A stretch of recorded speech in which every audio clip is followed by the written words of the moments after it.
So,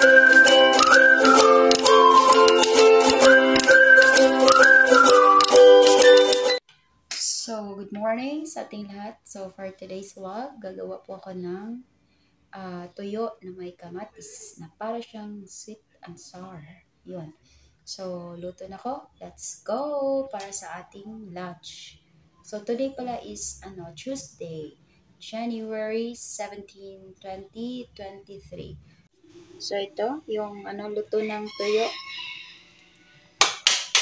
Tapos maglalagay lang tayo ng Ito pinaglulutuan ko to sa tuyo eh. Tapos inano ko yung oil, hindi ko na siya gagamitin. Gamit na lang ko ng bago.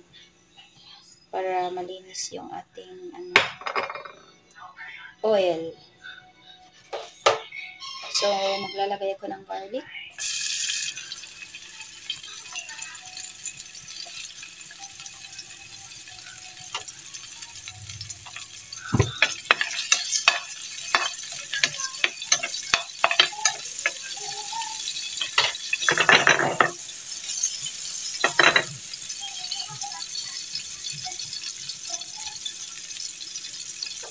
So hindi pa siya mag-brown. So i-brown na natin. Kasi mas masarap yung brown yung garlic. Tapos ilalagay na natin yung ating yung ating onion.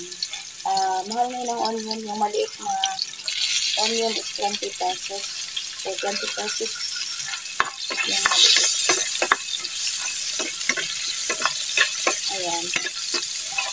At ilalagay na natin yung kamatis at saka itong sili. Sili espada.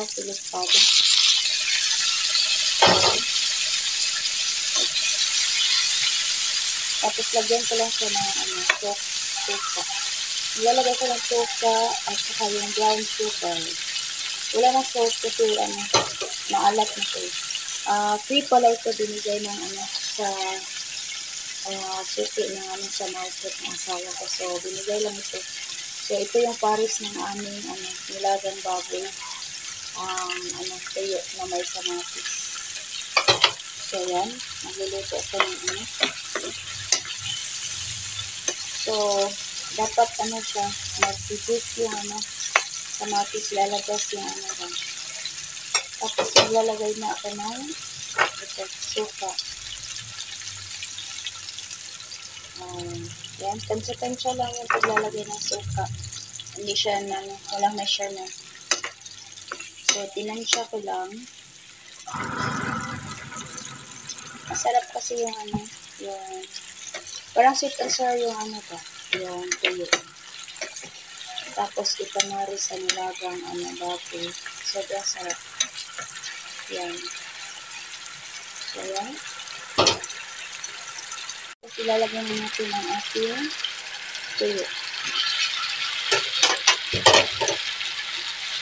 So, na natin siya. Ilagay dito sa ilalim. Ayanaan lang natin yung apoy para pumasok yung lasa ng Tapos maglalagay pala ko yung sugar. Nakalimutan ko pala ang sugar. Nahuli ko yung sugar. Dapat siya nauna yung sugar. So, maglalagay ako ng dalawang ganito. Ito. So, yan. Para siyang para siyang sweet and sour na tuyo. Mas masarap kasi yung ganito. Nahuli yung paglagay ko ng dapat siya kasama sa kamatis. Yung brown sugar. So, yan. Di pala kita. So, yan ang for today vlog. Wala kasi akong ibang naisip na i-vlog. So, galing tayo sa paglalaba. Tapos, hindi pa ako nakapaglinis. Tapos, 11 na pala. So, mag-ready na ako ng aming lunch. Kasi, darating na yung anak kong lalaki mamaya at yung asawa ko. Siya yung mag-pick at the school ng aking baby boy.